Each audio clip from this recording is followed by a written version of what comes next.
folks. How are you? This is the views expressed live for the 19th of February, 2014. How y'all doing? Doing good? Hey, it's hump day. Go out and find yourself a camel. Just kidding. Okay, I'm just kidding. Good news. I'll talk about this article here later, but good news for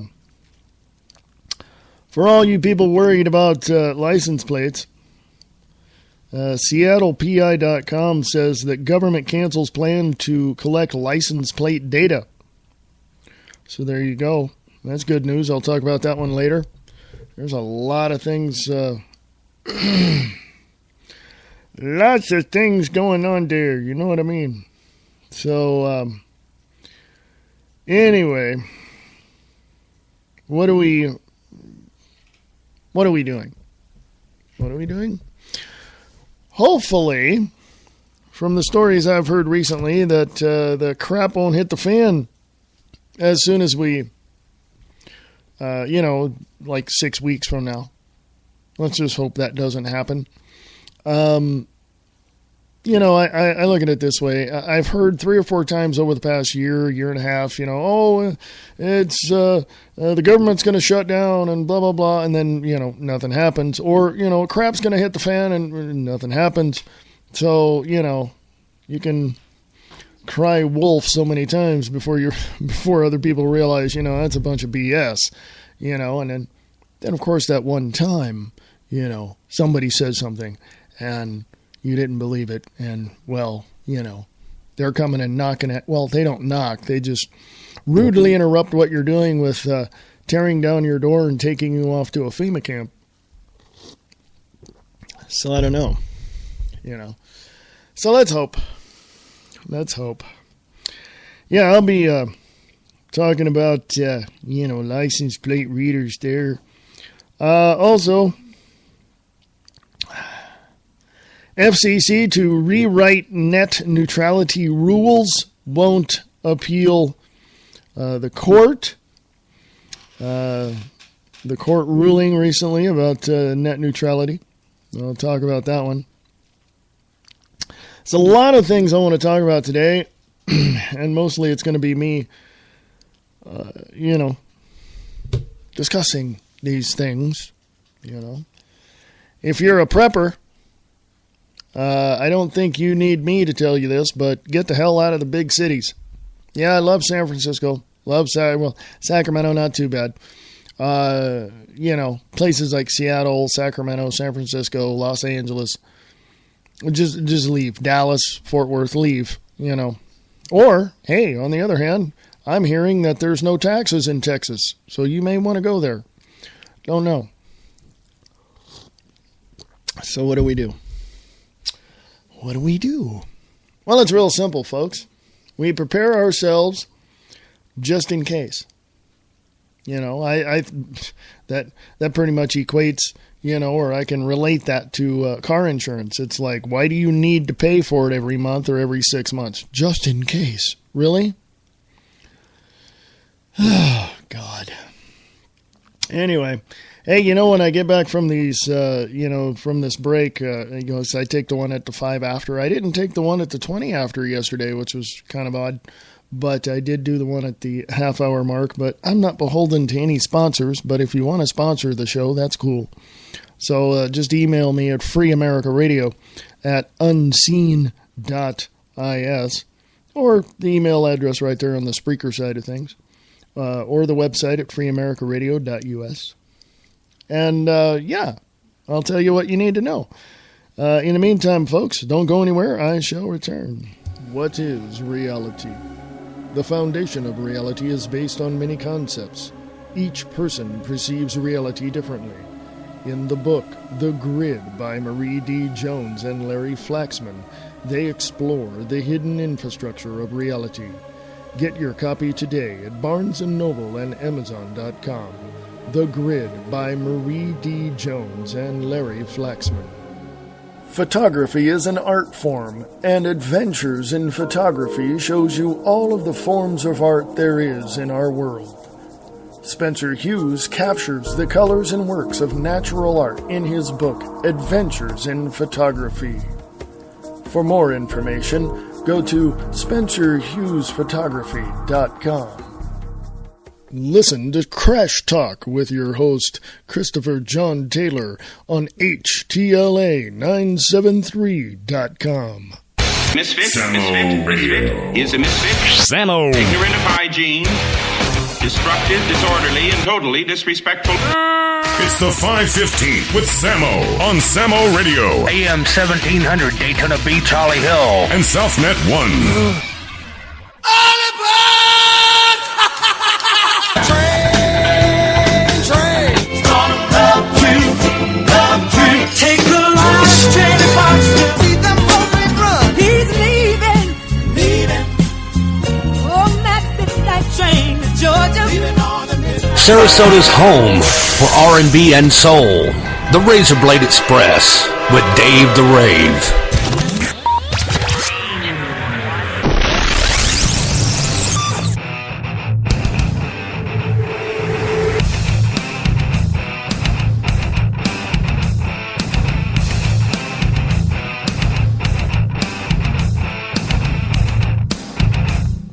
Hey, folks, how you doing? This is the Views Expressed live, and it's the 19th of February, 2014. You can go to the website, freeamericaradio.us, or email me at freeamericaradio@unseen.is. Yes, how y'all doing today? How y'all doing today? You doing good? Awesome. It's hump day. It's all downhill from here. Whoops. Would help to turn off things. How y'all doing? Hey, good news. Let me read you this. Now, of course, you've heard the fairness about the fairness doctrine that they were trying to put through in, I think, 96 or 97, something like that. In other words, it was, it's basically not fair, and it's an indoctrination of ideas from the far left liberal loons who don't want anybody else to have any other ideas, and they want you to believe what they believe, which is a bunch of crap. But anyway, Cecilia Kang over at WashingtonPost.com writes, FCC to rewrite net neutrality rules won't appeal court ruling. The Federal Communications Commission said Wednesday it will rewrite sweeping broadband internet rules known as net neutrality, ending a legal battle that has thrown into question the agency's ability to protect consumers on the web.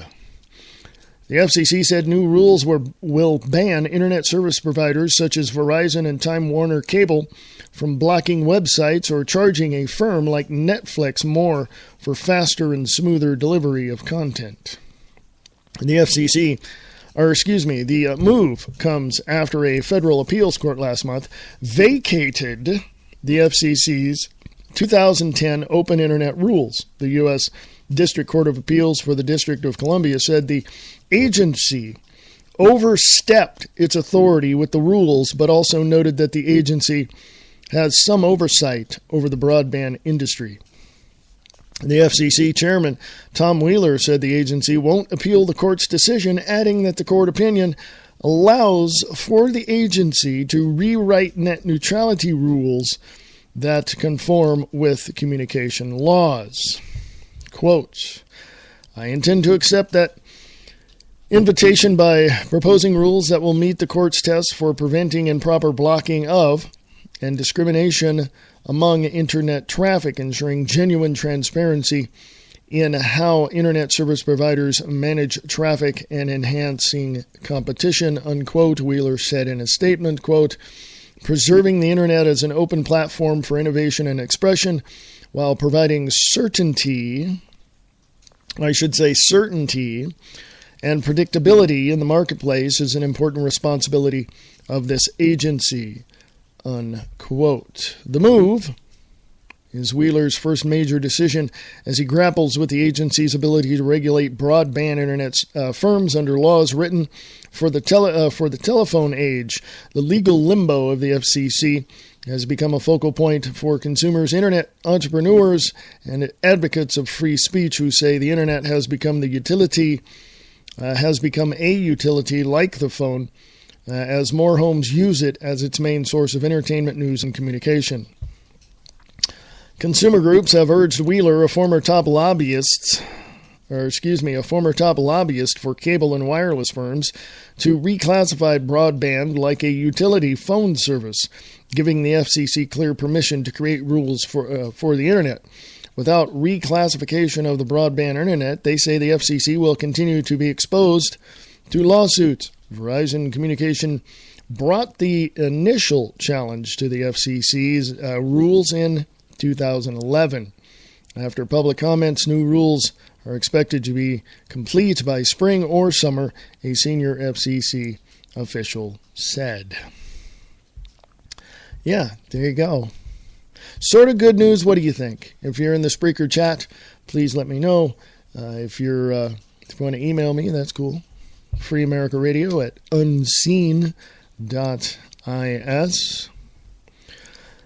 Some more good news. Yes. A couple of months ago, I read an article and saw various articles stating this issue, talking about this issue, and that was license plate readers. Police cars have license plate readers. For some reason, that did not come up. But I'm on my cell phone, folks. But anyway. License plate readers. Now, is that an invasion of privacy? The Department of Motor Vehicles and the states that you belong to, there's a reason why I say it that way, already have your information, okay, on your license plate. They already have that. Why would they want to have a license plate reader? By the way, they have RFID chips, which are going to be placed in newer license plates. So they really don't need the reader, okay? But it says here, Ashla Caldwell over at SeattlePI.com. Thank you, Alicia. Writes, government cancels plan to collect license plate data. The Homeland Security Department abruptly reversed course Wednesday and dropped plans to allow a private company to give the government access to a nationwide database of license plate tracking information. Secretary Jay Johnson directed that a contract proposal issued last week be canceled. The proposal said Immigration and Customs Enforcement was planning to use the license plate data in pursuit of criminal immigrants and others sought by authorities. Okay.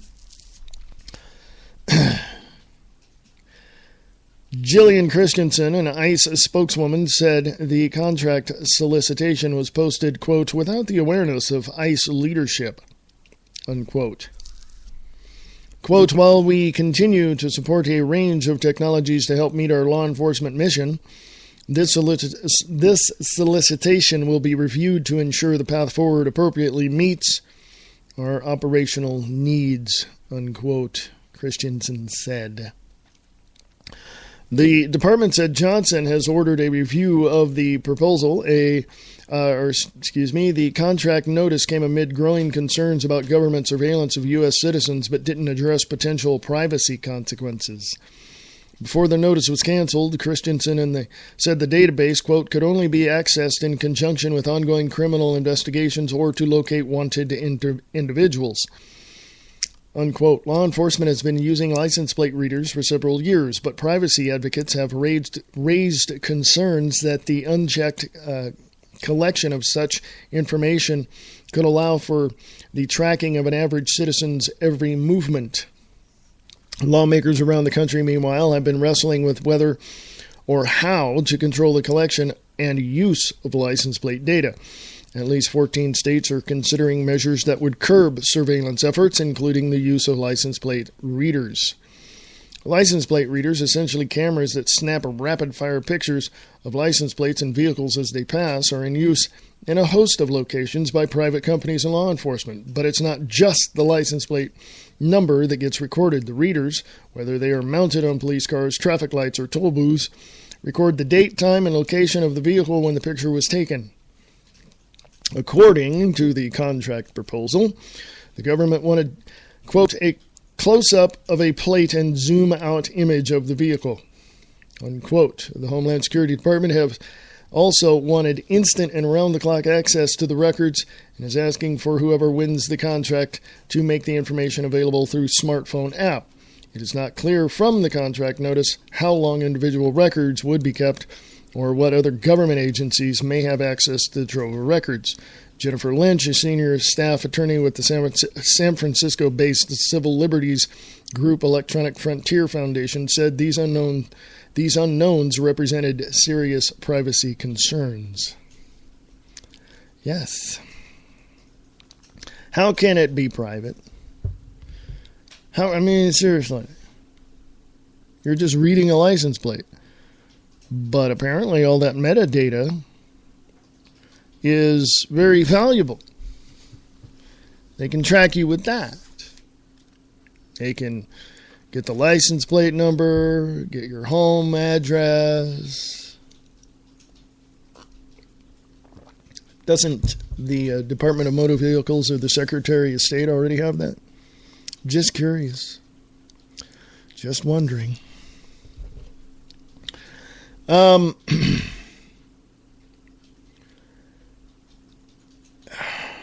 What else? Oh, what else is there? Yeah, it's... I don't know. It's... privacy is a big issue for people. Okay? Privacy is a big issue because people don't want others to be all up in their business. You know what I'm saying? And it's important for people to understand that you have a right to privacy. Okay, you have a right to privacy.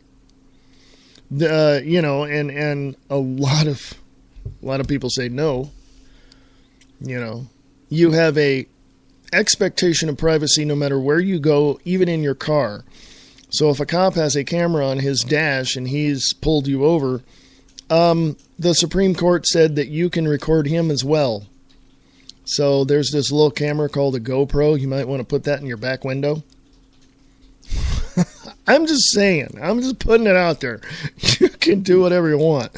But if there is no reasonable expectation of privacy, then what's the point? But when the Supreme Court says, yes, you can film police officers, go ahead, do it. Supreme Court said so. So, the cop doesn't have a leg to stand on. There you go. If you want to commit civil disobedience in regards to recording police officers or certain events that they're around or whatever, like here recently, stories have been that people have recorded police officers arresting someone, and the cop just comes over and beats the guy with the camera or shoots him because, they don't want to be held accountable. Well, also those cops have been taken off the force and prosecuted and arrested and thrown in prison for doing illegal things that people have caught, that you and I, citizens, have caught on camera. So, yeah. So anyway, yeah. So privacy, it's a big, big thing. What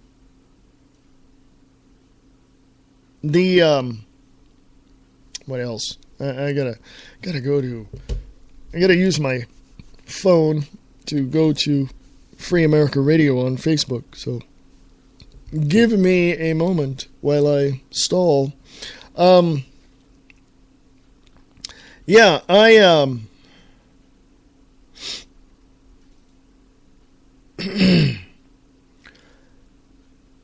Privacy to me is a part of being free in America. We have a right to freedom, period. We have a right to privacy, period. We have a right to live our life in pursuant and pursue a life of happiness, period. A lot of those far-left liberal loons in Washington, D.C., and those fascist criminals that reside in the White House, they don't like the fact that we're that free. Yeah. They don't. And if you listen to them,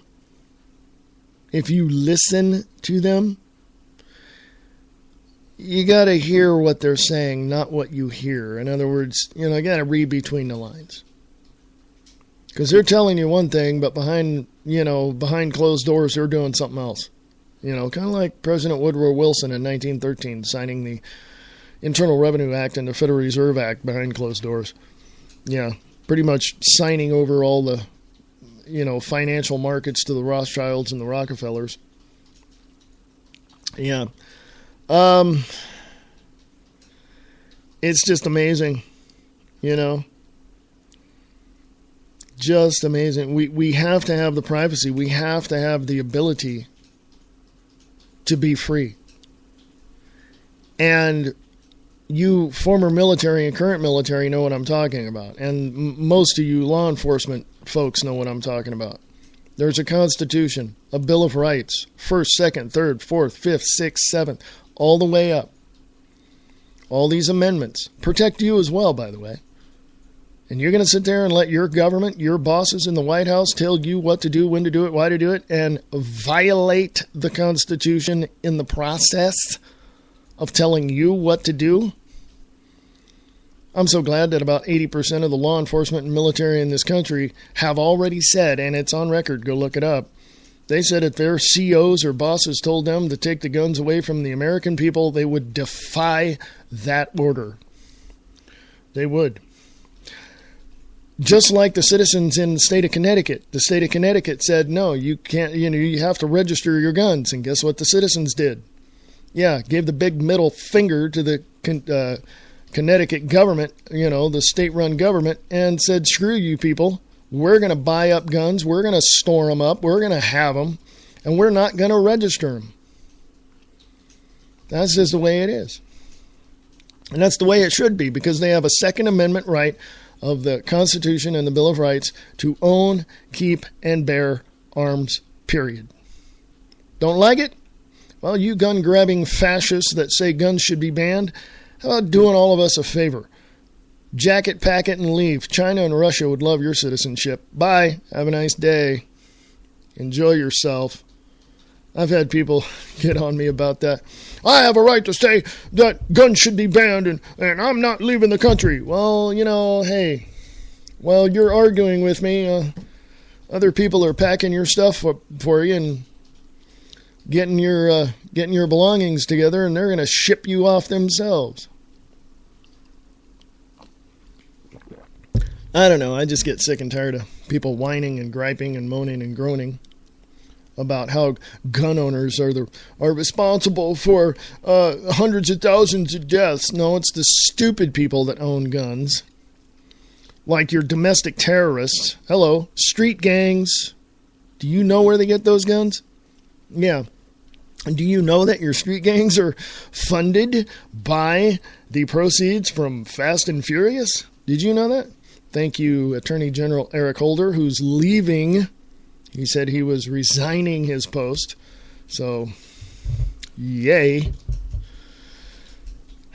He needs to go to jail. From the freethoughtproject.com. As soon as the page on my cell phone decides to want to work. New Jersey police chief speaks out against department corruption. Gets relieved of duties. Quote, the political interference in the today operations of the police department is rising to criminal. I'm harassed daily. That's what he said. Quote, no one owns the chief position. It's not for sale, unquote, said acting Bloomfield Police Chief James Bear, a 27-year New Jersey police veteran, was speaking at a town council meeting discussing the political corruption he was urged to take part in. Less than 48 hours later, he received a letter from Township Administrator Ted Ehrenberg relieving him of his duties. Yeah, tell me there's not going to be a cover-up. They're getting rid of the good cop right now. In his statement to the council, Bear explained that he had experienced a lot of harassment in his job, causing a significant stress. He said, however, that Councilman Carlos Bernard had made repeated offers for the harassment to stop and the position to be made permanent in exchange for favors to Latino policemen. These favors included pushing Latinos forward in a line for sergeant's exams, promoting Latinos to detective, and even fixing a parking ticket. He also asked Bear's men to write tickets in his ward. Bernard also followed his request by saying, quote, "This will solidify your position as chief and your problems will go away," unquote, said Bear, who emphasized that these requests interfered in a political way with the day-to-day operations of the police force. "I am working in a hostile and a harassing work environment daily because I'm fighting for the citizens of this township and I'm fighting for the 144 members of this police department," unquote. Bear also said Bernard would use the words "we" to imply he's there on behalf of the whole council.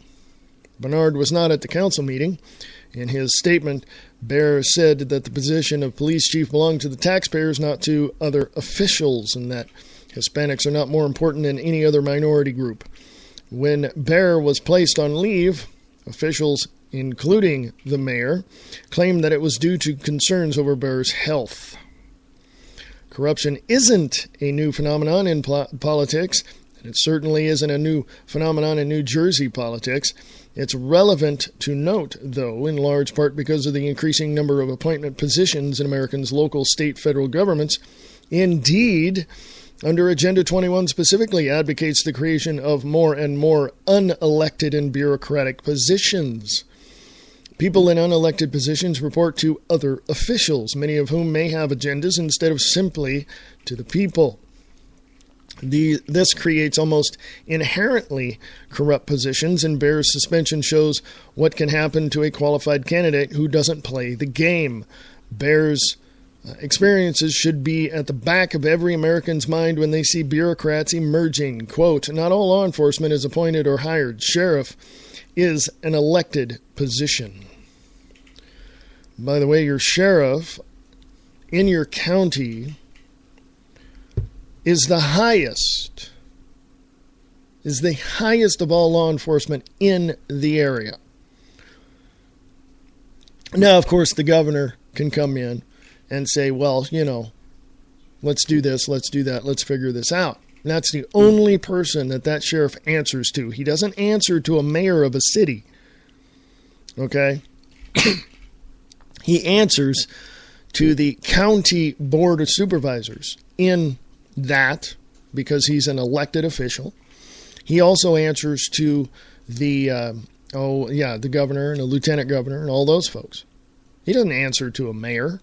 So number one, that mayor is wrong. The city council is wrong for relieving him. And hey, I could be wrong. Okay? It's, but that's stupid. You see what's happening under UN, United Nations Agenda 21. You see what's happening? They're taking the power away from you, Mr. City Council people, city councilman. And your city council people are sitting there taking it and allowing this to happen. Why? Because they bought you. You were bought lock, stock, and barrel. And I'd rather be a free man than a slave to the New World Order. Honestly. Seriously. Gives you something to think about, doesn't it?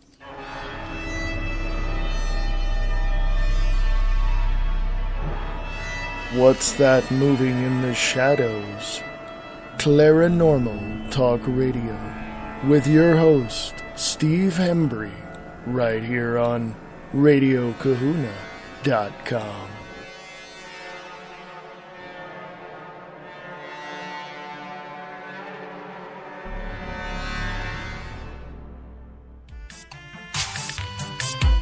Listen to Angel Clark Monday through Friday, 5 to 7 p.m.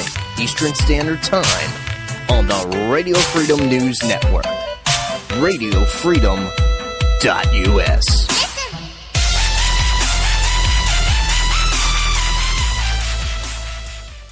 It's time to take our republic back, folks. Brian Bonner, the Uncooperative Radio Show host, will tell you how.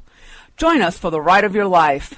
Using humor and the facts, we will expose the news that the lamestream media refuses to report. The Constitution is the solution, and we can prove it. Listen in and find out what it means to be an uncooperative citizen of these United States. You can find our show at uncooperativerradio.com, and we are rebroadcast on redstatetalkradio.com. What's on your mind? Chances are it's on their mind too. Check out Diana and Wayne's Crab Bag Potpourri Talk Show. Friday evenings at 8 p.m. Pacific, 11 p.m. Eastern. Only on Spreaker.com. For the best Southern, classic, and new rock, along with kicking country and R&B, check out Wildcat Radio for the Friday night party. The fun begins at 8 Eastern, 7 Central, with local, state, and national news from the Alabama News Network at the top and bottom of every hour. It's Wildcat Radio's Friday Night Party, a division of the Vulcan Internet Broadcast Company. No elitist drivel, no media spin. Logic over emotion, fact over fiction. The home of independent conservative thought. The Conservative Voice with your host, Jeff Wagner, only on the Conservative Radio Network.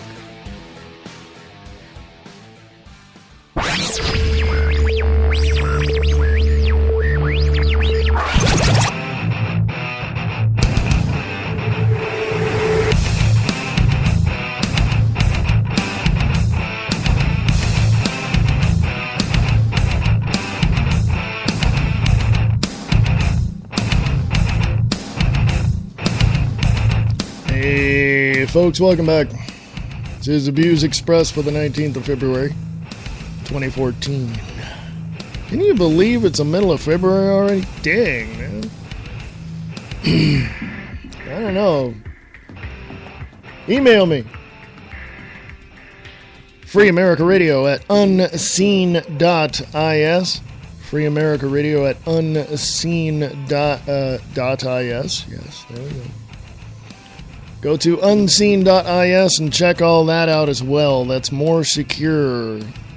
Communication area, you want chats, you want groups, it's all secure. And by the way, folks, it's out of Iceland. And they have an office here out in the Bay Area. Yes. All secure servers. Yes.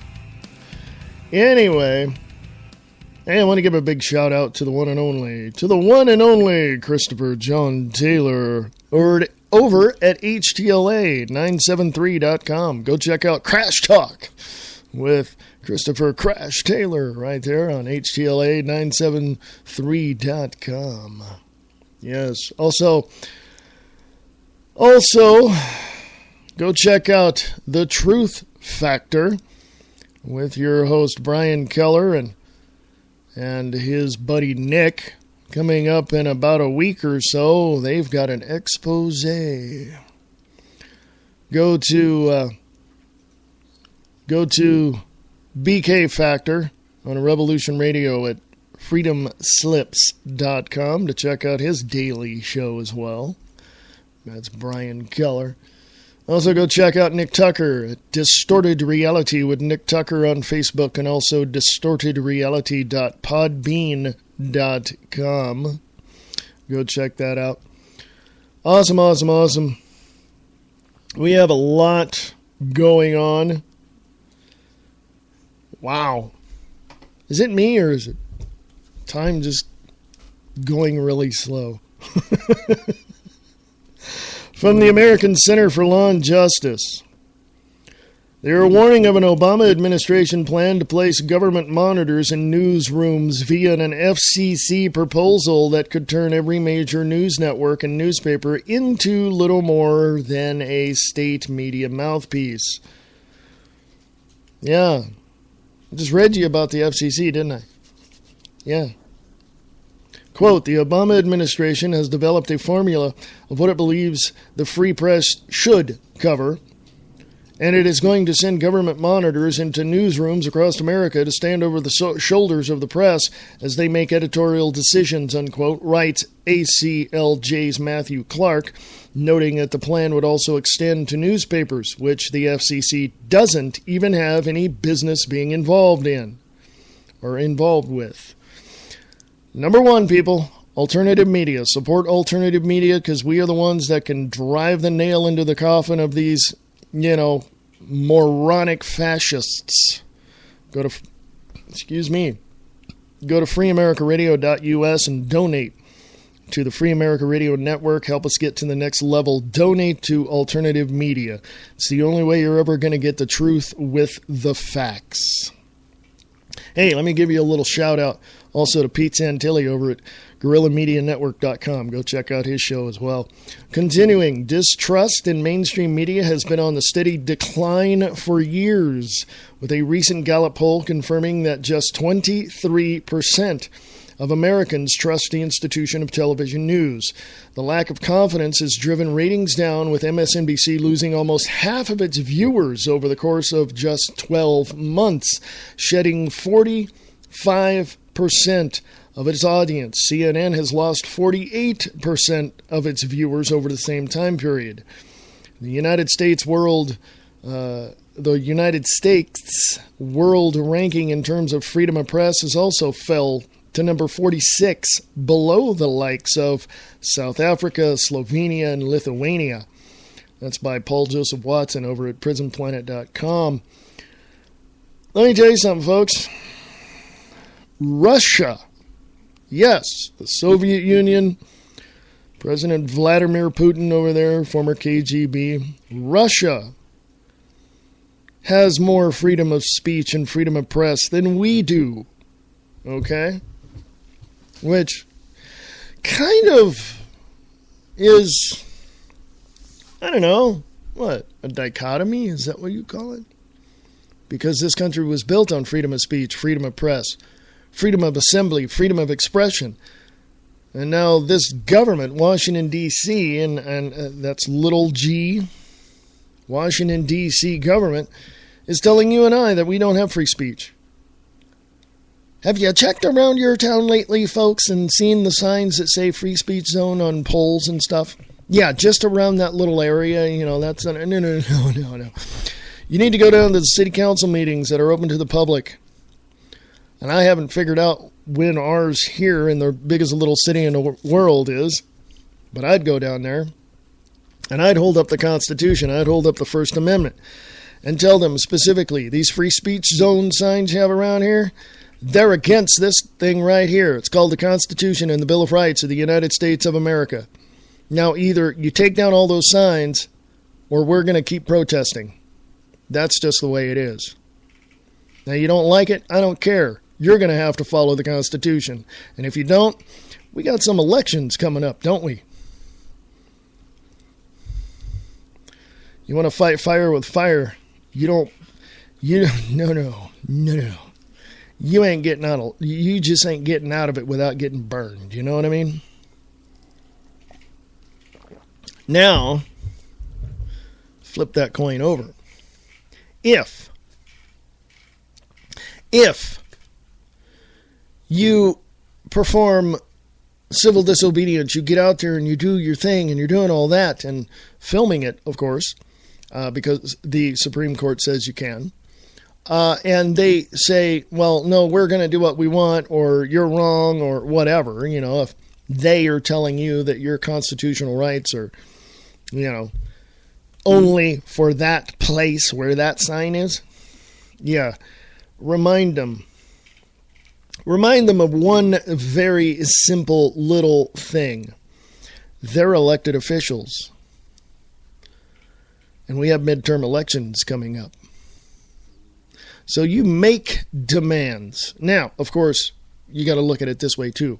The more that you talk to them, the more that you demand from them, the more they're going to think that they're important to you. So they're going to continue to buffalo you and to lie to you to try to make you feel better. That's the art of politics, folks. You know what I mean? Have you ever read Lao Tzu's Art of War? I haven't, but I've read parts of it. And let me tell you something. The military in this country is operating specifically from the philosophy of the art of war from a certain perspective. But now, and this has gone on for many years, now there's this thing called psychological operations, PSYOPs. They're going to buffalo you in so many different ways, and it's all in the words that you see that they say, that you read on their documents. This, and this is going to be great for the people if this goes this way and if that goes that way. That's all psychological operations. In other words, they're going to tell you that they're going to do good things for you, with you, and help you, when behind closed doors, they're taking away every single right you have. Pretty much it.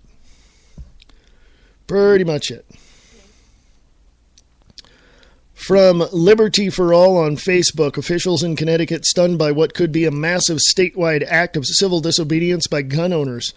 Yes. I stand with them. This is from theblaze.com. Okay. Again, I'm using my phone, so it's going to take a minute. Oh, here it is. Officials in Connecticut. This was 13th of February, 2014. That was like 6 days ago, 7 days ago, 6 days ago, something like it. You know what I mean. It was on the 13th. Officials in Connecticut stunned by what could be massive statewide act of civil disobedience by gun owners. January 1st, 2014, tens of thousands of defiant gun owners seemingly made the choice not to register their semi-automatic weapons with the state of Connecticut as required by a hastily passed gun control law. Can you say backdoor deal? Oh, by the way, did you know that Ruger and I think it was some other Smith & Wesson left California? Did you know that more gun manufacturing companies in the northeast of the United States are leaving those areas for gun rights states like Texas and Tennessee and all? You know why? Because it's a police state. Yeah, California and New York are, the politics in those states, the people that run it, even the minions of the governors, like Bill de Blasio, the new New York City mayor, and Governor Andrew Cuomo in New York. I mean, Governor Jerry Brown in California, and Lieutenant Governor, Gavin Newsom, who used to be mayor of San Francisco.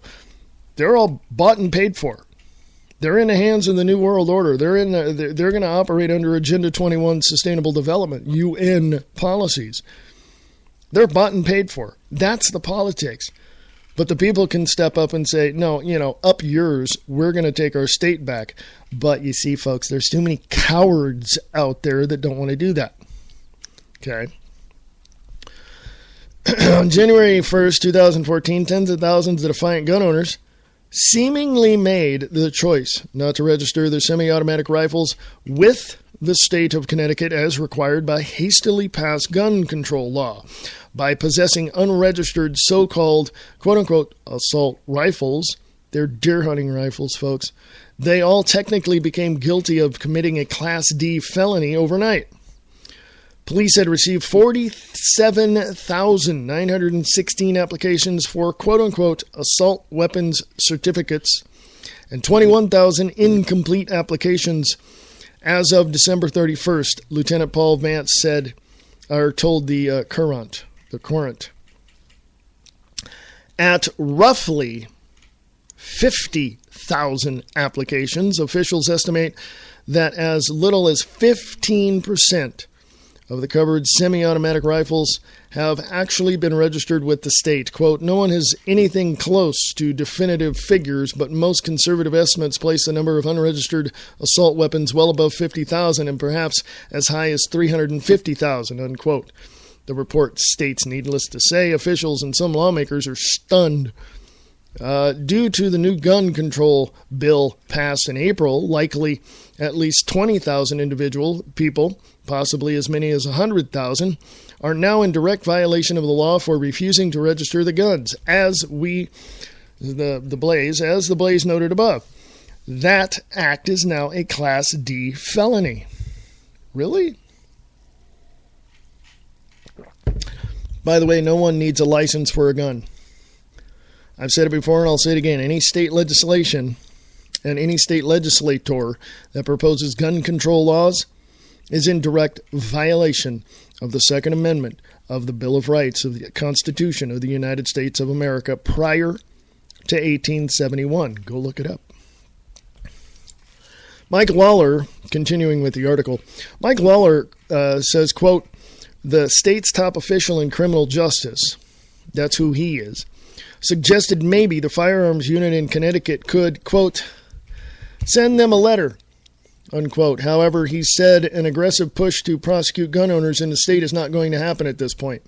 Lawler, the Undersecretary of Criminal Justice Policy in the State Office of Policy and Management, also suggested that the legislature should reopen the registration period to encourage more gun owners to register their firearms. You may recall the viral photo of Connecticut gun owners waiting in line to register their guns in December, which one person said reminded them of a Weimar Germany.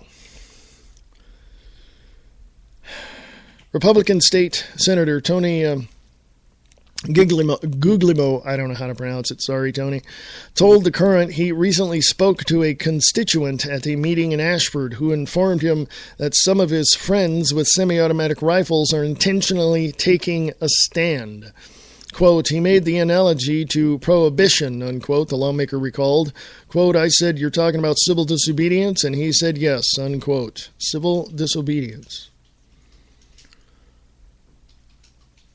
He said he really thought the vast majority would register. No, they're not. Period. That's just the way it is, folks. You got a gun, it's yours. You're protected under the Second Amendment. These politicians that want to take your guns, that want to ban all guns, and all this, and all these far-left liberal loons that are voting for the fascist in Washington, D.C., that want to ban your guns and take your guns, they're a bunch of freaking morons. Period. End of sentence. Other officials think the low registration numbers are due to the ignorance on behalf of gun owners who aren't aware of the new law. It's impossible to know the main reason why gun owners aren't showing up to register their guns without hearing from them directly. Though Guglielmo's, I don't know how to pronounce that name, constituent indicates at least some are practicing civil disobedience. Quote, sorting out the number of potential new felons is a guessing game. State police have not added up the total number of people who registered to 50,000 firearms, Vance said. So even if the number of illegal guns in the state, even if we knew the number of illegal guns in the state, we'd have a hard time knowing how many owners they had, unquote, the report concludes. Well, it's time you go tell your politicians. I don't care how you do it. You can stand out on a street corner with a sign. With a giant, with a picture of a gun, and with the word registration underneath of it, with a big round circle, red circle with a red line through it, you can do that. That's a statement. You don't have to say a word. That's freedom of expression, covered under the First Amendment. Now, your politicians aren't going to be too happy with you. So what are they going to do? Nothing. Because you start demanding either they drop all of their gun control laws, drop them all, nullify them, boom, get rid of them, repeal them, all of them, or face the wrath of the people who follow the Constitution. Because I guarantee you, we have a midterm elections coming up, and those politicians that are for gun control, they're going to be the first ones voted out of office. So remind them of that as well. Yeah, they don't like the fact that you get up in their face. They hate it, really, honestly. They don't like it. You know, would you as a politician who had one of your constituents or somebody come into your office and start demanding things? All these people have to do, all these politicians that are in office have to do is do what we tell them to do. Number one, follow the Constitution. Number two, if you can't do that, get the hell out of office. That's it. That's it. We'll put somebody in there that knows what the hell they're doing. And that goes for your mayors of your cities as well. You know? I don't know. It's just, it's I don't know. From Bankrupting America, there's a video that you'd have to click on to see, but it says, you've heard Emily's story, but there are many more Americans who suffer under the president's healthcare law. Julie tells her story about losing her health insurance in the midst of cancer treatment. Yes. So basically, they want you to die, okay? That's what it is, okay? And I read this yesterday, but it's a reminder. As a reminder, let me tell you what these morons want to do. And your neighbors or friends or coworkers that are all for, oh yeah, we need to get gun control in our city, blah, blah, blah. All you morons out there need to realize that your pensions are at stake. Your whole life is at stake. Your house is at stake, and you're still siding with these fascist morons in Washington, D.C.? Who's right and who's wrong in all of this? Well, freedom and liberty usually means that creativity, innovation, and productivity follow, and things become much better. Do you not agree? I'm just putting it out there for you people to think about. I mean, you've got your own perspective on things. So, but, I mean, literally, how do you look at this stuff? Do you look at it with the eyes of, wow, that's kind of interesting, I'd like to know more? Or do you look at these things and say, well, if this is happening, then the logical conclusion to that is going to be this, and you then, go from there, right? Anyway, go to Free America Radio on Facebook, by the way. I forgot to tell you that throughout the show. And you'll find, as soon as I get to it again, my phone decides to burp on me, and I lose my spot, man. Yeah, man. Anyway, on Free America Radio on Facebook, you go find the article that says 90% of the world's population dead, and the 10 commandments of the NWO. You'll find that at humansarefree.com as well. Yeah, they want you dead. They want you gone. They don't care. They want 500 million people in the world right now. You know how many people there are? About 7 billion people. Which, if you take all those people, you can fit them into the state of Texas, actually, and still have room. Not much, but you'll have room. Yeah.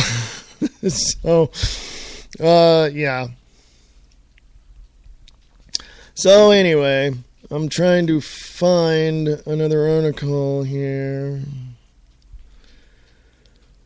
Oh, goodness gracious. I don't know, folks.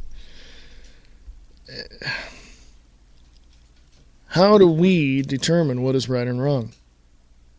How do we determine that? I mean, do morals direct our step? Do ethics guide our heart? Who knows? How do we do this? Well, if you see something bad happening, like a fire somewhere, do you think, oh man, I hope nobody was in there, So therefore you must have a heart, right? Must have a mind, you must be, So, how do we determine what's right or wrong?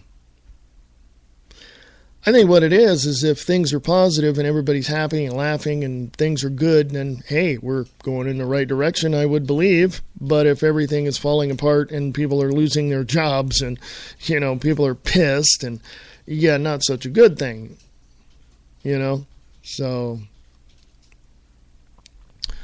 anyway, we determine what's right or wrong by, I believe, our own moral compass. Other people have their own perspectives on it, but I believe that it's the environment in which you were raised, who raised you, what you were taught in that environment, And we see that overseas, we see that in the war-torn areas where, those children at 5, 6, 7, 8 years old are walking around with machine guns, and their families and their teachers are saying, oh, those Americans, they're infidels, you need to kill them every time you see them, and so it's the environment. We want peace and freedom for everybody. I look at the Middle East, I look at Israel and Palestine, and I see these people fighting for what? They've been fighting for 5,000, 5,500 years or so. What are they trying to gain? I don't even think they know what they're fighting for anymore. And I think the Palestinians are more Jewish than the ones that are, living in Israel at this point. But I don't know. So what's right or wrong? Who determines what is right or wrong? And how do you judge it if it goes either way? You don't really know. And I believe that most people speculate. And when you listen to court cases, there's some, and you look at the transcripts and you listen to sometimes court cases are open to the public and you can go in there and just watch how the proceedings are. Most of them do. And you can just sit there and watch who's right and who's wrong. This is why we have to, we are presumed innocent. Okay? And there has to be proof of guilt. And that is why when you go into the courtrooms and you listen and how they determine this, it's their verdict is, whatever, beyond a reasonable doubt. And that's both sides, prosecution and defense. That's both sides, beyond a reasonable doubt. That's the clarification. The prosecutor has to get up there and prove his side, prove that he's right, that the other person did it. The defense attorney has to get up and prove he's right, that his client didn't do it. And beyond a reasonable doubt, the jury has to determine through evidence and all of that how this is going to play out in the court. And guess what? There's 12 jurors. And guess who the last jurist is? That would be the judge sitting on the bench. And you can find this person guilty, but the judge will say, no, I don't get it. I don't see that in the evidence that I see here. So I find this person innocent. He's acquitted. Go away. It's happened. It's happened. The jury finds him guilty, but the judge went, no, I don't think so. That's the final word. So who's the judge and jury on who's right or wrong? That would be from your own perspective and as a result of the environment you grew up in. It's one of those. So think about that.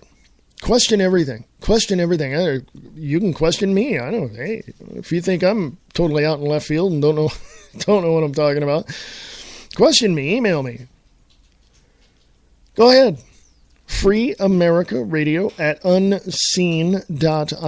It's a little more secure than the other one, but you can use the email at Spreaker.com. That's fine. At the show there. Free America Radio at unseen.is. Check it out. It's the top of the hour on the 19th of February, 2014. I shall stick around, folks. I got one more hour. You have one more hour with me, and hey, yeah, more of me bloviating. See you back here in 5 minutes and 15 seconds. Late Night in the Midlands is an alternative media that covers the truth, theory, and fact that the lamestream media won't talk about. We cover everything from the known and the unknown, the normal and the paranormal, the government lies and the government ties. and even their thrive. We tell what's coming, what's going, whether it be politics or archaeologists. We have an amazing fan base, and our shows are all archived to be heard millions of times more. So tell your friends, your family, and anybody you care about LateNightInTheMidlands.com. Become a member and be informed.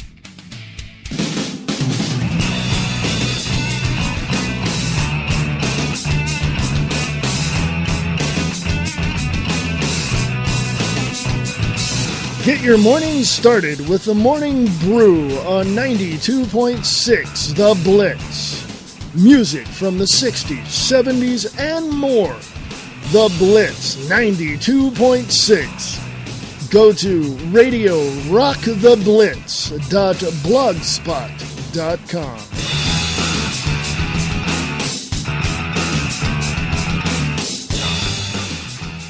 Free Talk Live. You give someone an ounce of liberty and they'll go around abusing it and harming everyone else with it. If we legalize guns... People will be shooting people everywhere. Right. If you legalize prostitution, people will be having sex on the street corners. If you legalize drugs, we'll have heroin vending machines in the streets. We've heard it all on Free Talk Live. They take it to the most absurd, illogical extremes, and you're absolutely right, Alexander. It's okay for them to have freedom. Yeah, you can give them a gun. They won't go around shooting people. But watch out with their neighbor, because you give them a gun, they'll go around in a rampage around the city killing everyone. But yes, they can be trusted, and apparently the government can be trusted too, because magically, we only elect the best of the best, the cream of the crop.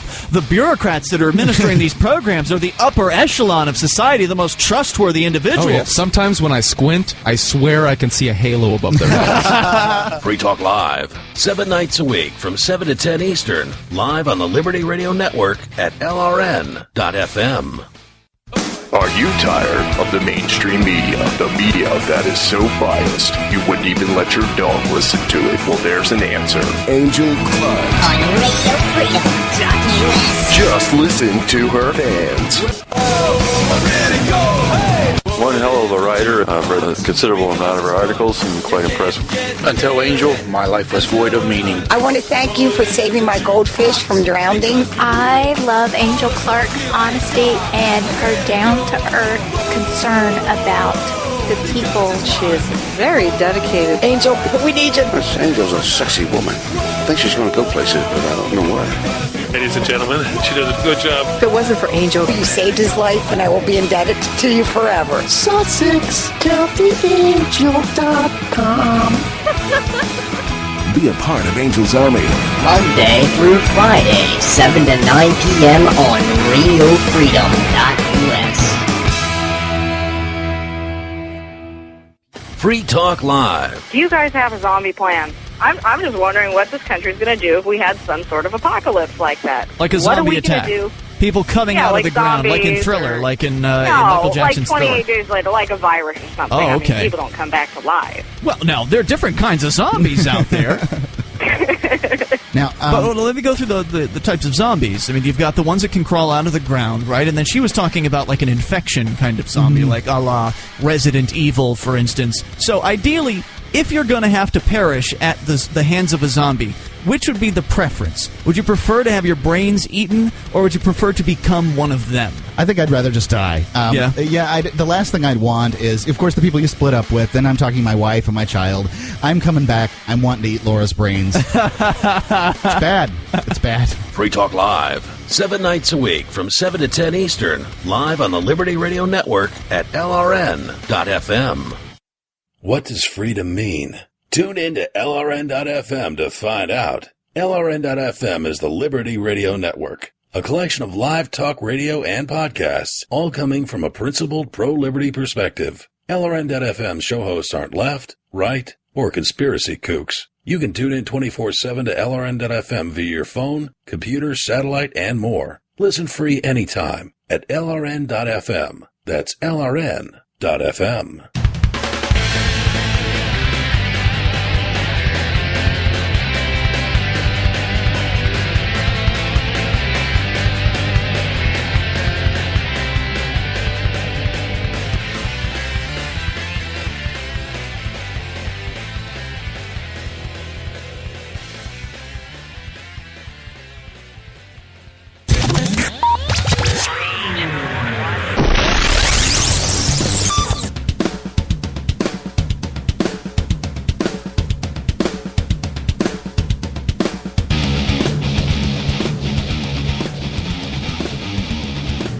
Hey, folks, this is the 19th of February, 2014. I am your host, Reverend Wayne S. Pierce. This is the Views Express Live. How are ya? It's hump day. It's all downhill from here.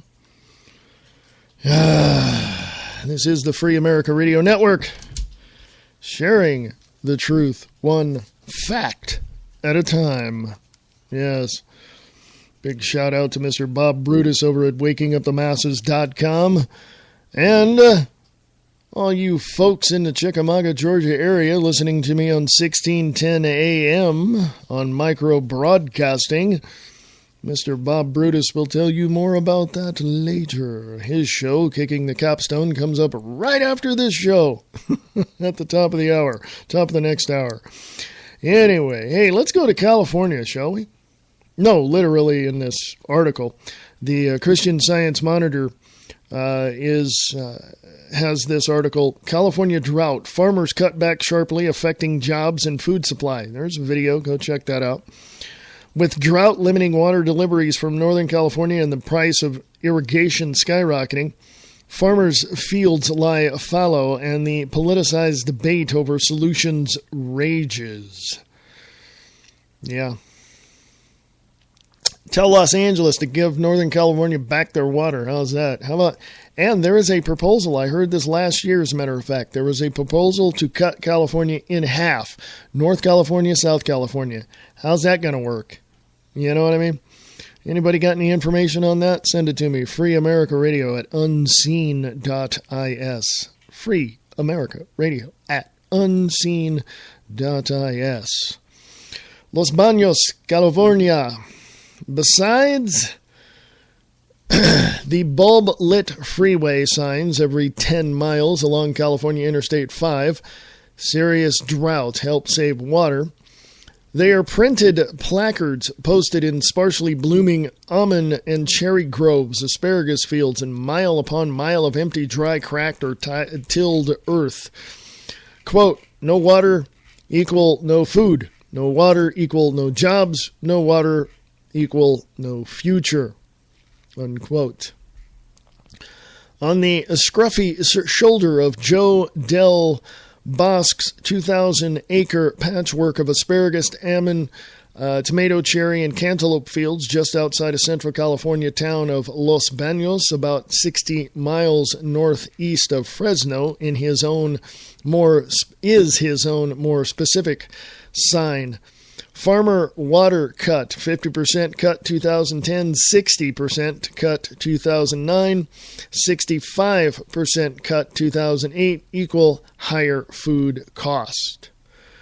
His sign doesn't even mention the latest draconian measures affecting farmers here. In the late January, California officials, for the first time in the 54-year history of the State Water Project, announced they were cutting off the flow of water from the northern part of the state to the south, affecting both farms and cities, starting this spring. This, as California's Central Valley, producer of half of America's fruit and vegetables and nuts, is experiencing its worst drought on record. Unsurprisingly, on a swing through the farming region, the only topic of discussion is the growing number of widely divergent plans to deal with it. Republicans in the U.S. House came up with a plan that would relax protection of the Delta smelt, listed as an endangered species in the state's environmental protection law, and require water dedicated to sustaining fish and wildlife to be diverted by the end of 2018 to the Central Valley Project, a federal water management project devised to provide irrigation to Central Valley farms.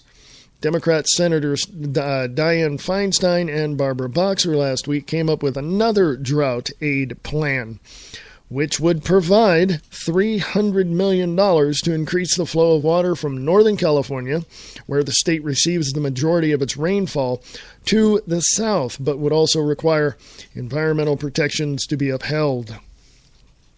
Yeah, if there's a problem, politicians just throw money at it.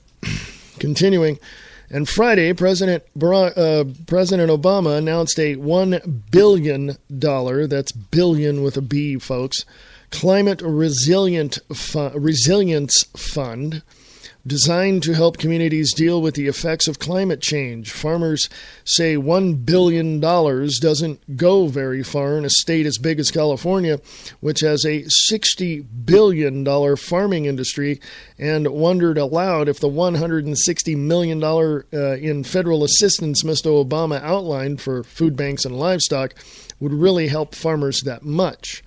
The clash of fish versus farmers looms over discussions, with Democrats leaning more toward environmentalist concerns and Republicans appearing to try to capitalize on voter anger over water rationing as a way to get traction against the state's popular Democratic governor, Jerry Brown, who is up for re-election later this year. Mr. Del Bosque recounts his participation in a water forum last Friday at the World Ag Expo, the largest farm implement show in the world, in the southern Central Valley town of Tulare.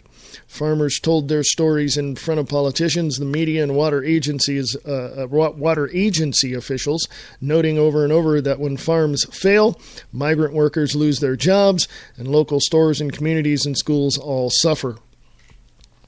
From Del Bosque, the next few months are critical. He is already idling his 110 acres of cantaloupe fields, which have been prepared for planting. That will mean the loss of work and income for 100 workers in the critical months of July through October. The summer months are when migrant workers make 90% of their yearly earnings, harvesting 7 days a week. But Del Bosque is fallowing the fields because he has banked enough water for only half of his crops and will instead likely try to salvage his almond trees, which are 12 years old. Since all farmers are in the same situation, the price of water has increased tenfold from $135 an acre a foot last year to $1,350 last week. An acre foot, nearly 326,000 gallons, is the estimated annual water usage of an average suburban family household. Quote, "That means I can't afford to give this cantaloupe field the water it needs. It's just not worth it," he says. 3 years ago, he invested $120,000 for water drip irrigation plastic tubes that lie 18 inches beneath the dirt. And more than just one season's income is at stake, he says. Upscale stores on the East Coast, such as Publix and Whole Foods, rely on continuity of product. And if his farms can't produce, they may look elsewhere. But Del Bosque says he is hopeful, even though one touchy subject in the background of the water forum last week in Tulare was the water war that for decades has divided California environmentalists and farmers. Del Bosque says compromise is possible if handled deftly. Quote, "Officials can't bring rain, but I've seen Senator Feinstein achieve great compromise by getting different sides of an issue in the same room at the same time and discussing their needs from the heart," unquote, he says. Feinstein did this after the severe drought in 2009 in a meeting with the principal water users alongside officials of the U.S. Bureau of Reclamation, U.S. Fish and Wildlife Services, and state water agencies, he adds. She was, quote, "genuine and methodical," unquote, he says, and, quote, "listened carefully and took voluminous notes," unquote. Quote, "As farmers and environmentalists both had their say, she looked up and said, 'Is there any reason we can't make some of these compromises?' And everyone said no," recounts Del Bosque. The result was that farmers got 40% of their normal allotment when they might have expected only 25%. Quote, "It was hard for anyone to say no to her because the ideas made so much sense and people understood the real concerns coming from both sides. She got both sides to listen to each other," Del Bosque said, "not just through intermediaries."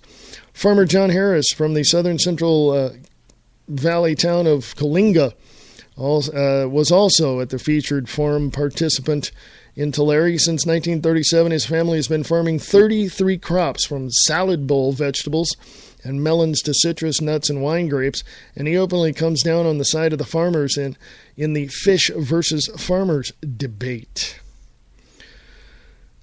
He says it is problematic if major help can come just from the Obama at Feinstein Boxer have proposed thus far, which tells agencies like Fish and Wildlife to help as best they can, says Mr. Harris. He and others say the directives in the senator's proposals are vague and open to interpretation, creating the potential of litigation by environmental groups. I can tell you what to do with those environmental groups, folks. We gotta eat. That's just the way it is. California needs water. We need water here in Nevada. There's farms here in Nevada. There's farms in California. You need water. Tell the EPA and the environmentalists, get your ass out of here, because we got to eat. And by the way, we're feeding you too, so shut the hell up. But I can understand their concerns. Yeah, definitely understand their concerns. But we got to eat. It's tough. We got to make some tough decisions. Get these environmentalists out and feed some people. Continuing, he wants environmental groups to ease their concerns over protected species, saying, quote, what is really needed is something like the U.S. House bill, which faces a tough go in the Senate, unquote. National observers say the situation's already complex issues, north versus south, urban versus rural, recreationalists versus environmentalists, is only exasperated by the state's important role in feeding the nation. See?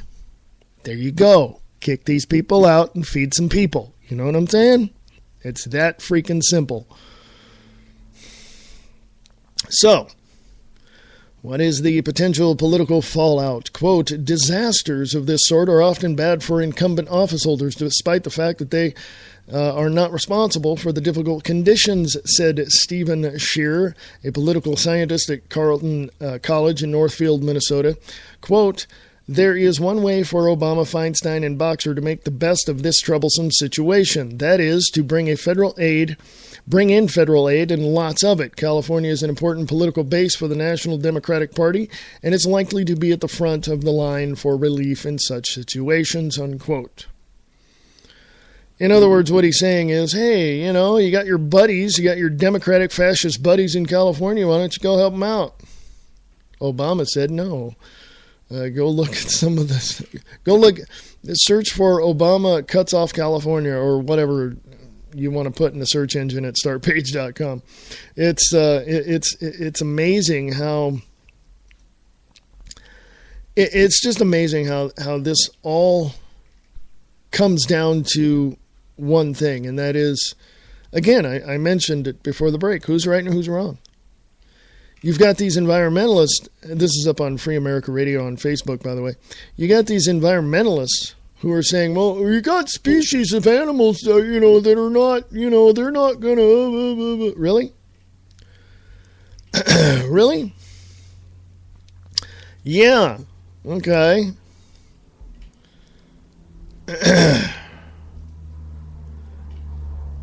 And,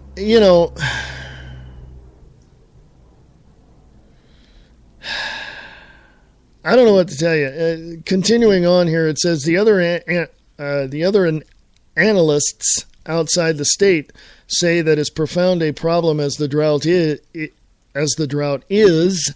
it is not likely to shake up the state's politics too much, even though there's a gubernatorial election in the fall. Quote, the drought affects many congressional districts in California, but most of them are safe from one party or the other, says John Johans, a political scientist in Villanova University. Quote, there is little chance that the drought politics will mean a whole lot in the 2014 elections. This is true. I mean, think about it. Think about it for a minute. You got this big, huge problem of no water in California, or hardly any water in California. You got the drought. You got, it's bad, really. But who's right and who's wrong? It boils down to that. What is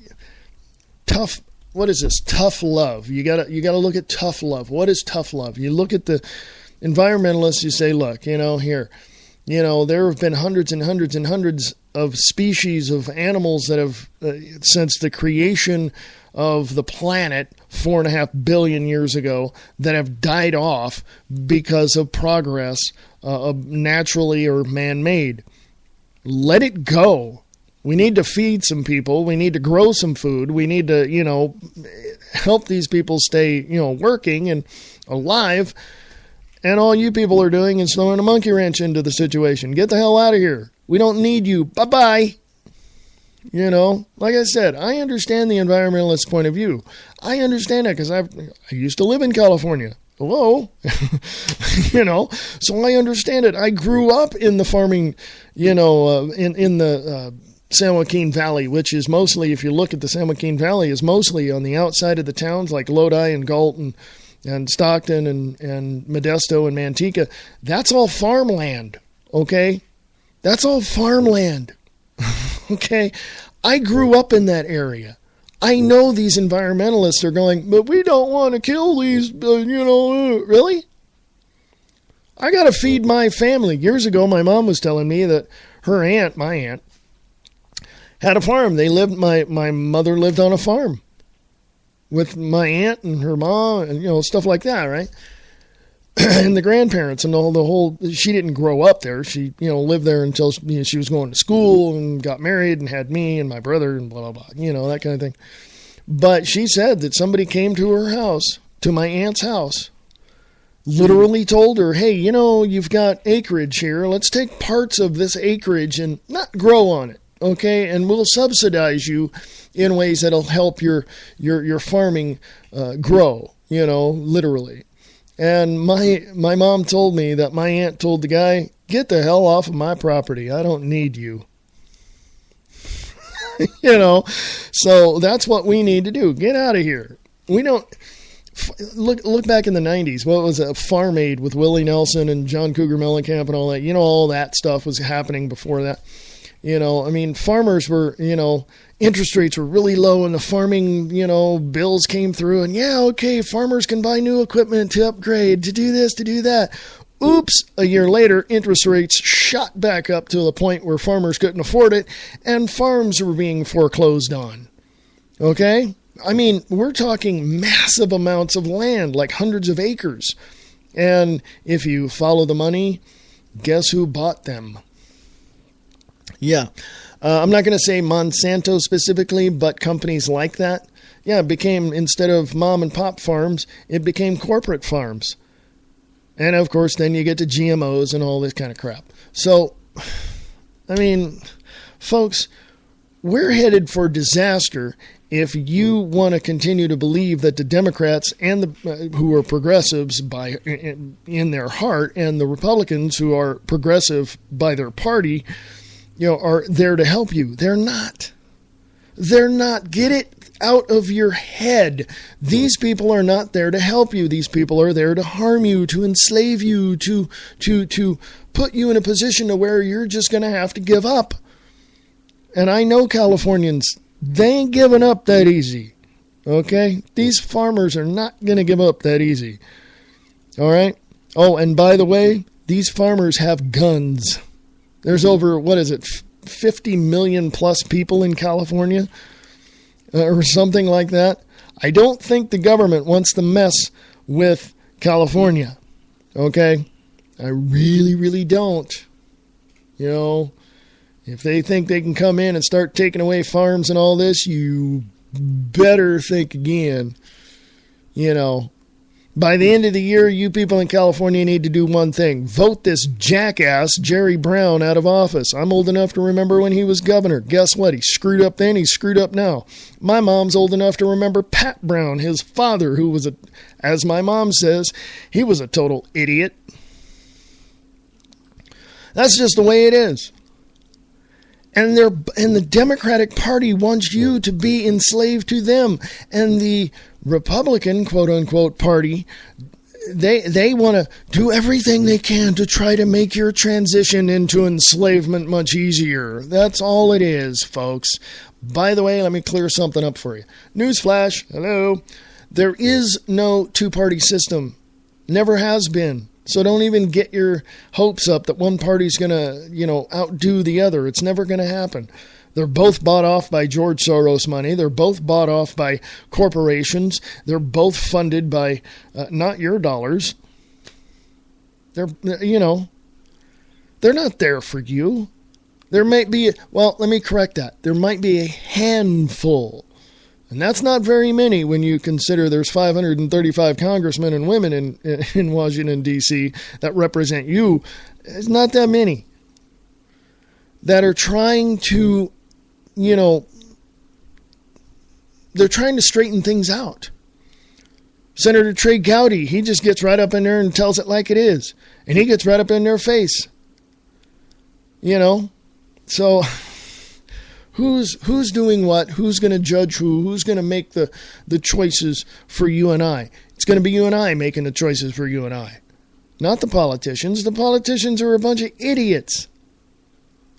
I don't even think that a politician who has been in either Sacramento or Washington, D.C. or here in Carson City, Nevada, I don't think any of them who have been there any longer than 10 years knows how to do a real job.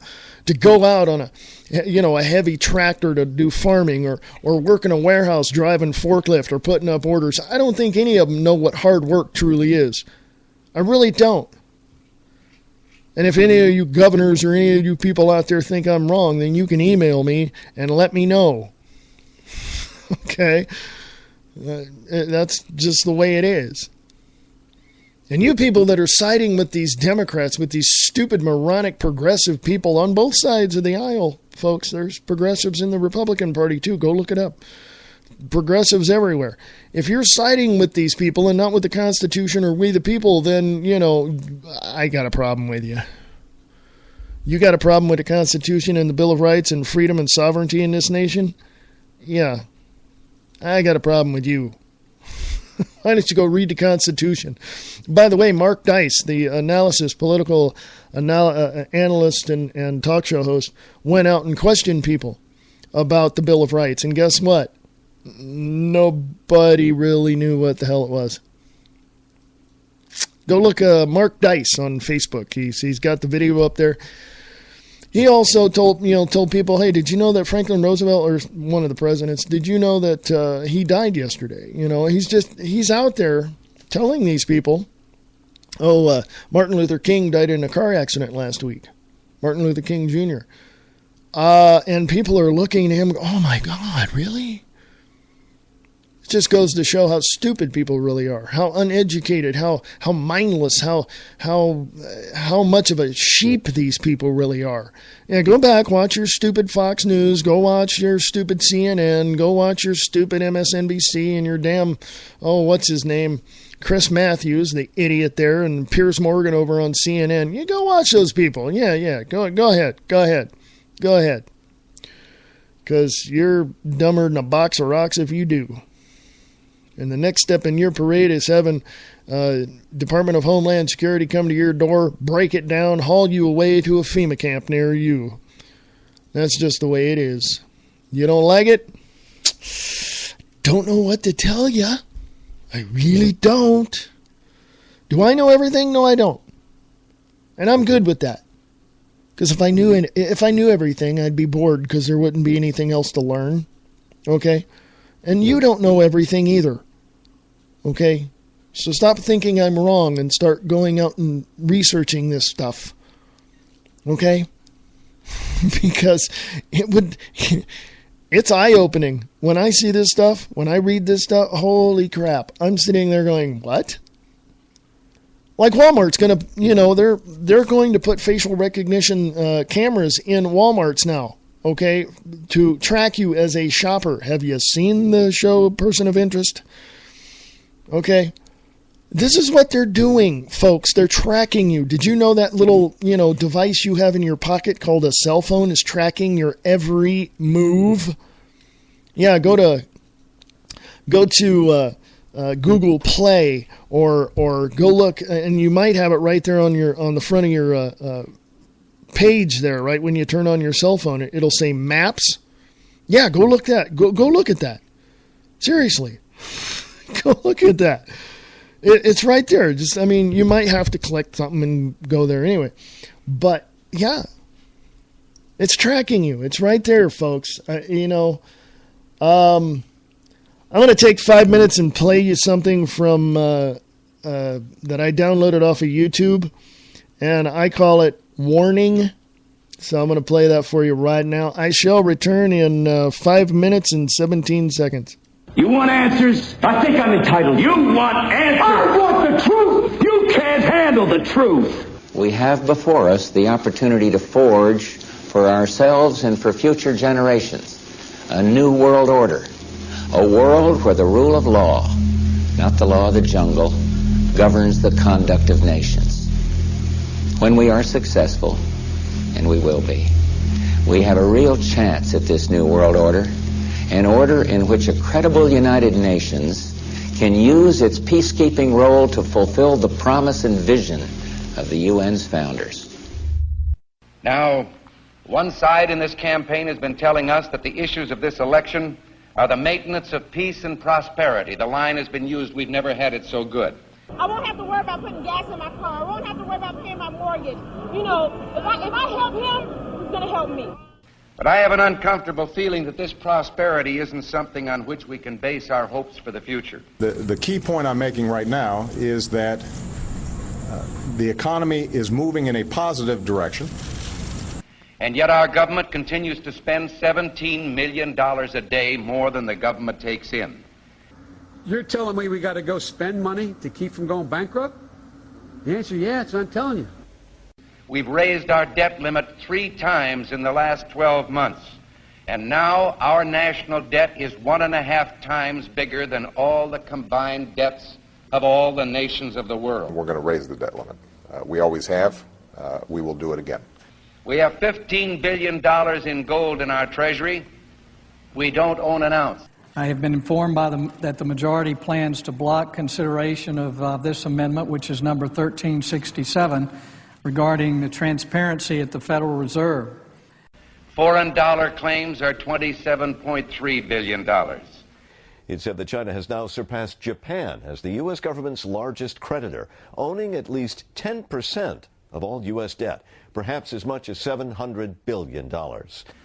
And we've just had announced that the dollar of 1939 will now purchase 45 cents in its total value. President Obama is expected to face tough questions over the U.S. decision to pump $600 billion freshly printed dollars into its economy. Now, the move is an attempt to revive the country's finances, but will result in the devaluation of the dollar.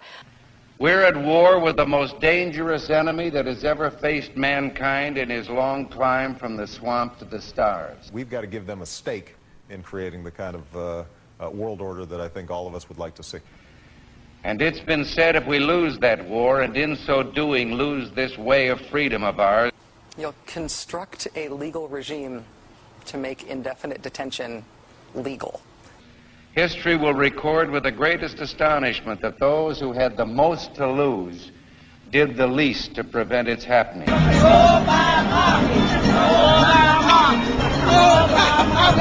starting a riot here. Well, I think it's time we ask ourselves if we still know the freedoms that were intended for us by the Founding Fathers. For some trips, it'll be faster than flying, without the pat down. Anna was picked to go through. Pretty much everybody except the baby was picked to go through the scanner. If we lose freedom here, there's no place to escape to. This is the last stand on earth. Damn America, that's in the Bible. Whether we believe in our capacity for self-government or whether we abandon the American Revolution and confess that a little intellectual elite in a far distant capital can plan our lives for us better than we can plan them ourselves. I've got a core set of values that I think have to be advanced, and that my individual salvation depends on our collective salvation. You and I are told increasingly we have to choose between a left or right. Well, I'd like to suggest there is no such thing as a left or right. There's only an up or down. We had an election, and it was about a direction for our country. And regardless of their sincerity, their humanitarian motives, those who would trade our freedom for security have embarked on this downward course. In this vote harvesting time, they use terms like the Great Society, or, as we were told a few days ago by the President, we must accept a greater government activity in the affairs of the people. E pluribus unum. out of many won. In the end, that's what this election is about. Well, the trouble with our liberal friends is not that they're ignorant. It's just that they know so much that isn't so. Over the course of 10 years, it would cost what it would cost us. All right. Okay. We're going to. It would cost us about the same as it would cost.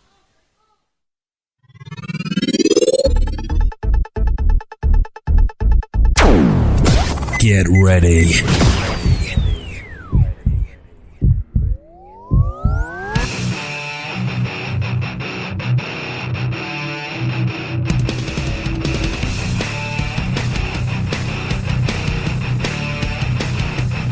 Hey, folks, how you doing? This is the Free America Radio Network. This is the Views Express Live. I am your host, Reverend Wayne S. Pierce. This is the 19th of February, 2014. How are ya? It's freaking hump day, folks. It's all downhill from here. Isn't it? I don't know. How well do you want your day to go tomorrow? Yeah, that's going to be entirely up to you, isn't it? That's going to be entirely up to you whether or not you're going to stand up for what is right, for what is positive, for what is creative, innovative, and productive, right? This is your day. Your day. The day that you decide you've had enough of this BS coming out of Washington, D.C., period.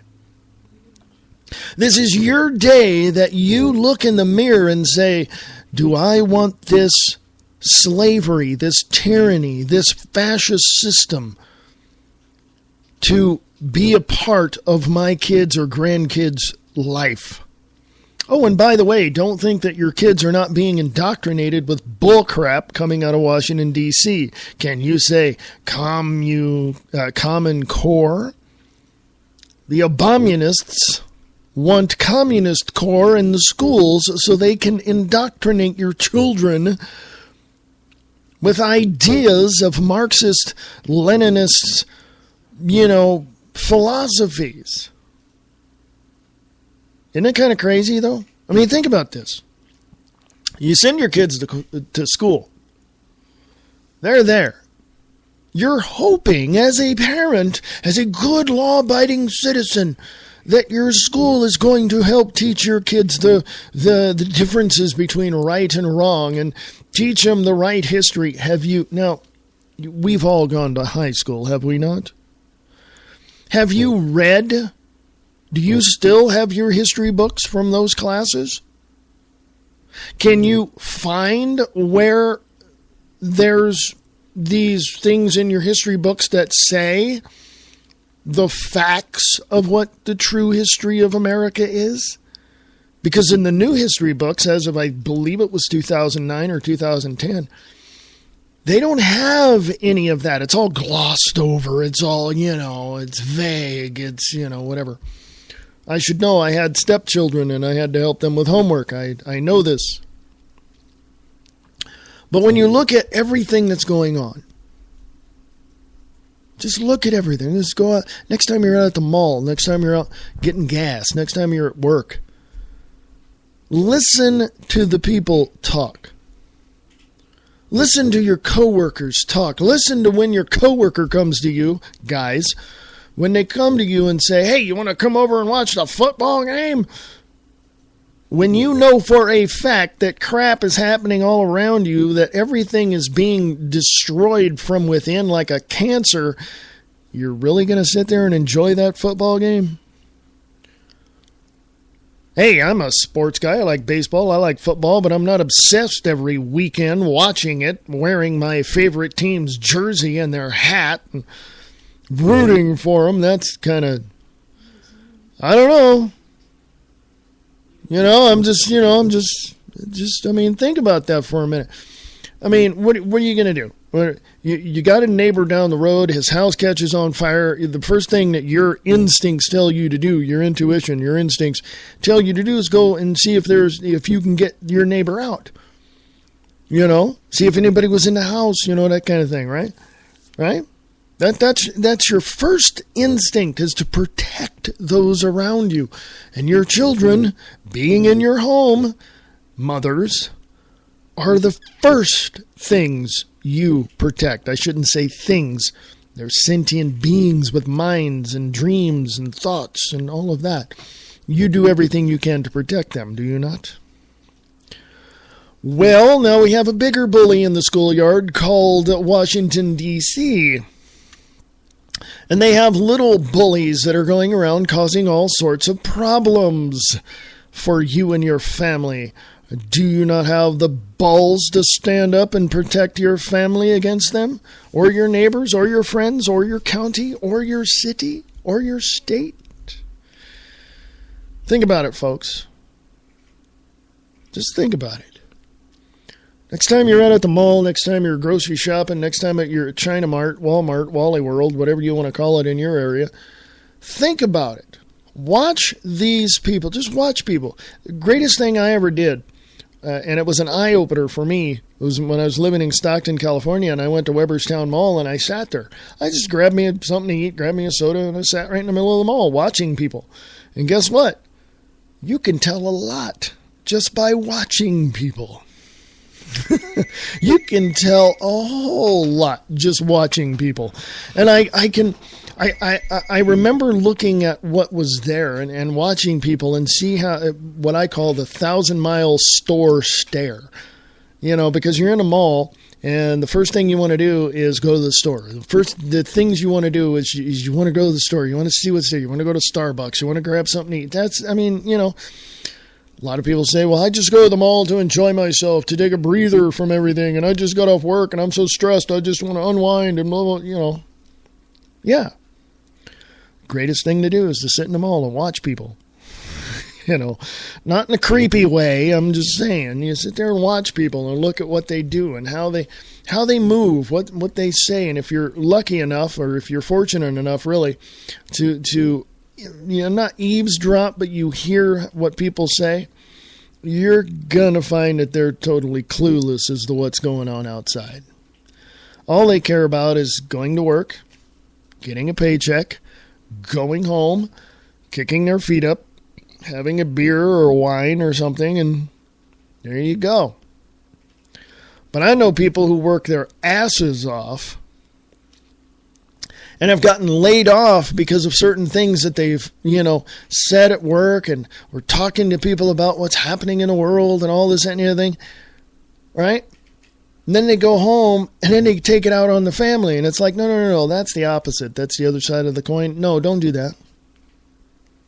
Just realize that it's out there. Find a way within yourself to find ways to survive and help your family survive, and go from there. And that's the easiest thing to do.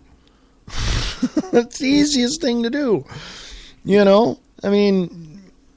When you wake up in the morning, what's the first thought you have besides coffee? What's the first thing you think about? I got to go to work. Why? Well, I go to work to support my family. And what would you do if you couldn't? Well, I'd do something. You'd have to survive. Anything that you do to survive, or any idea that you have, whether it's going to a 9-to-5 or working for yourself, is to survive. So when somebody else comes into your vicinity and tries to create something to where you're unable to survive or put together those things you need to survive, that's not good. And that's when your defense mechanism kicks in and you're like, hey, wait a minute, something's wrong here. Seriously? Anyway, what else? What else do you want to know? What else have you seen in your life that you would think, hey, wait a minute, something's not quite right here? Is it something of your own design? Did you many years ago think one thing, and now looking around you're going, ooh, wow, wait a minute, things have changed. It's not like it was before. No, it's not. Okay? It's not. I've seen some people literally leave an area, move away, go to a suburban area or, the countryside, out of town, because they don't want to deal with any of this. They don't want to deal with people, saying what they say. They just want to be left alone. They just want to be left alone. Just leave me alone. Leave me alone. But they're not going to be alone. Because the United Nations is going to come to their farm, come to their house, come and say, you've got to move into the city because it is much better, blah, blah, blah. And they're going to give you some bull crap story as to why you got to move into a micro apartment inside the city limits. Oh, go look that up. Startpage.com. Go look under micro apartments. Yeah, they're all over the place. San Francisco, Chicago, Dallas, New York. They're all over the place. Yeah, that's what they want you to do. UN Agenda 21 Sustainable Development, which literally is, we're going to put you in this city that we're going to build up with bigger buildings or spread out a little bit with bigger buildings. And then we're going to put you in micro apartments so we can control you, so we can monitor you, follow you, tell you where to go through your cell phone apps and, ads and all this. And,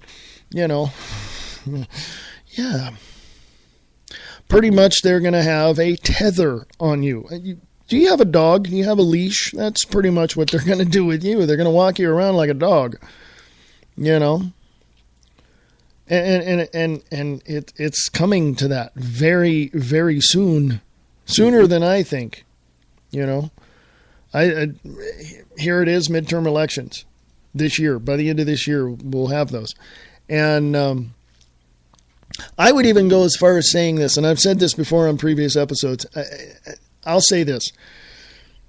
I have a distinct feeling if things continue on the way they are, just watch, add 1 + 1 is 2, blah, blah, blah. Just put it all together. If things continue the way they are, chances are, and I'm just going to put this out here, chances are that prior to or shortly thereafter of the midterm elections, something is going to happen. Something is going to happen. I believe that by the end of this year, something is going to happen anyway.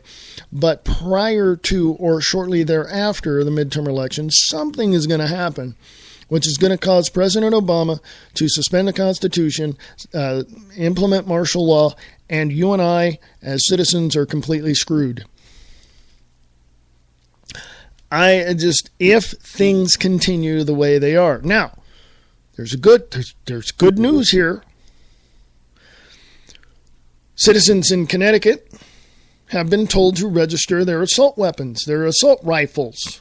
Right? I read that article earlier, part of it anyway. Well, the citizens of Connecticut went, no, screw you. They're not going to register them. California is setting down registration laws for firearms. And guess what? Californians are going, screw you.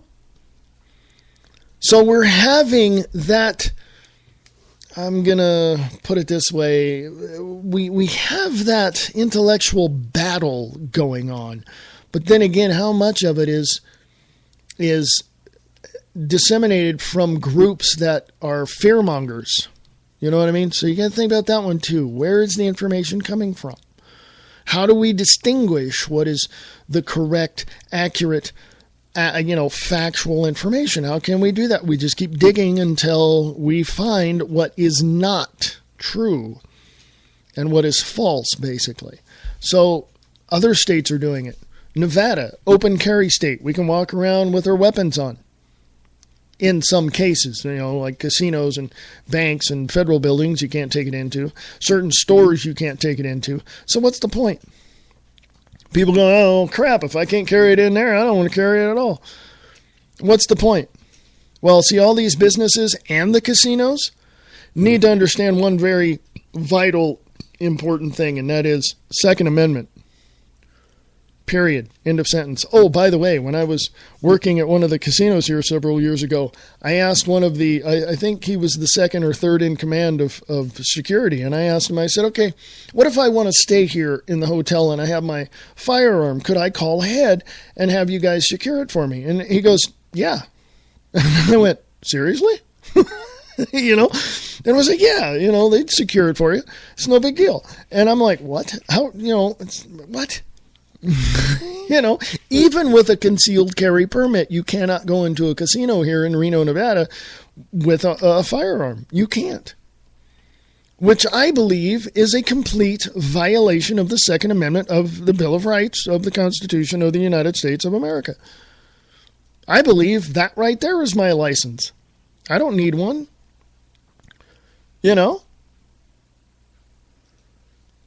It's like, but, it's cops get a little trigger happy. Have you noticed that in the news? I just read something where a young kid or somebody had a Wii controller in his hand. Had a Wii controller in his hand. The game console, the Wii. Cops shot him because he thought it was a weapon. Yeah. Yeah. And then a couple of weeks ago, not last week, but a couple of weeks ago or a month ago or so, a kid had a toy rifle in his hand, a plastic toy rifle. Cop shot him dead. Just here in Nevada, down in southern Nevada here, around Las Vegas area, somebody got pulled out of their car, and I don't know the whole story, but apparently the guy was on the ground in cuffs and, said something, was arguing or whatever, and the cop shot him dead. Boom. Folks, the Second Amendment is our right to keep and bear arms, period, end of sentence. Don't give me this crap about a militia. We have a militia. Go to your state's militia. Get the correct information. Don't believe me. Question me. It doesn't matter. Go to your state militia and question them. What does it mean? The Second Amendment. What does it mean? It means that there is a militia. They have a right to exist to protect the free state and the borders of the free state, wherever you're at.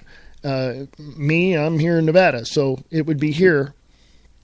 And you and I, as people, we have a right to keep and bear arms, period.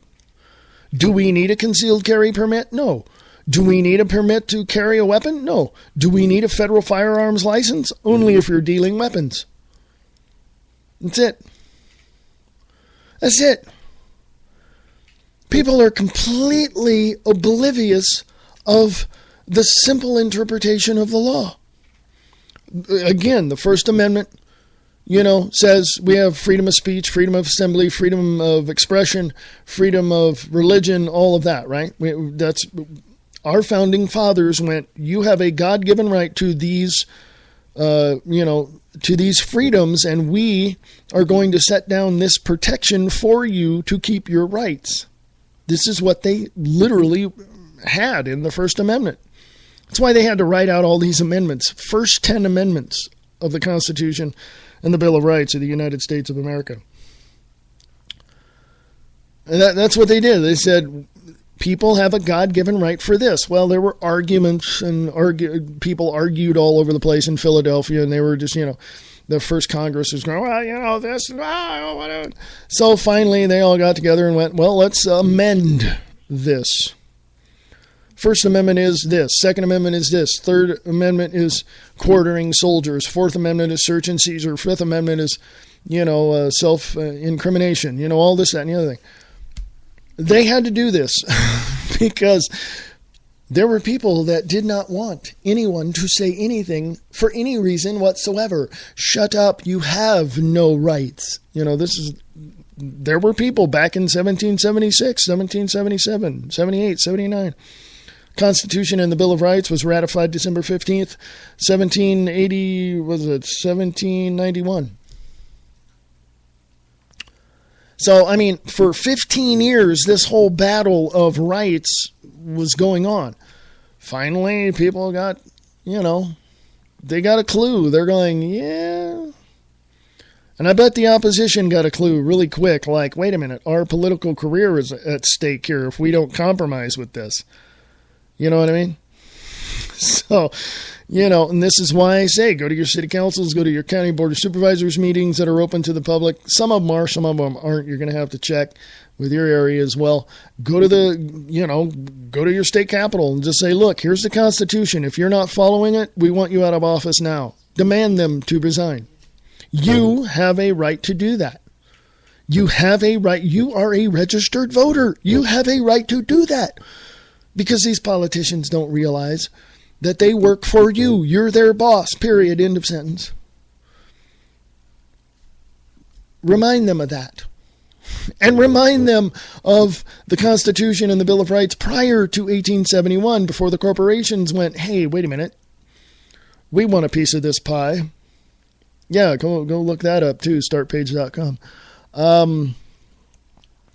And there's papers all over the place. I've read, university papers about the Constitution and how it was constructed and why and all this and, I think it's called the Act of 1871. I believe that's what it is. You might want to go look that up too as well. But the amendments along the way, yeah, they weren't designed to protect you. They were designed to give license to the politician to break the law, period. That's all they were. The first 10 amendments is what it is. Now, of course, there's the 14th Amendment, there's the 16th Amendment, and all that. I think there's far more than that as well. But I mean, it was all designed to do one thing. If I were to set down a group of, a set of rules and say this, and this is what we're going to do. But since I already know and I understand that you have a perspective, here's what I'll do here, boom, boom, boom, and I'll make amendments to that rule, to those rules, right? This is what they did. But behind the scenes, they said, screw the people, we're going to do what we want. Does that sound familiar? Because recently President Obama said, hey, I'm president, I can do what I want. Did he not say in 2011? Prior to his reelection, did he not tell Medvedev from Russia that, tell Vladimir that, I'll have more flexibility after the elections? He did. Remember that? I mean, folks, I don't know what to tell you. I understand you have your own perspective. That's cool. That's all right. If you please question everything that I say, because it's only going to help you learn more. Okay, and if you send that information to me, it's going to help me too. So hey, great. Give you a virtual high five on that one. So go to freeamericaradio.us. That's the website. Please help Free America Radio Network get to the next level. You can donate as much as you like. You got $1 in your pocket? Yeah.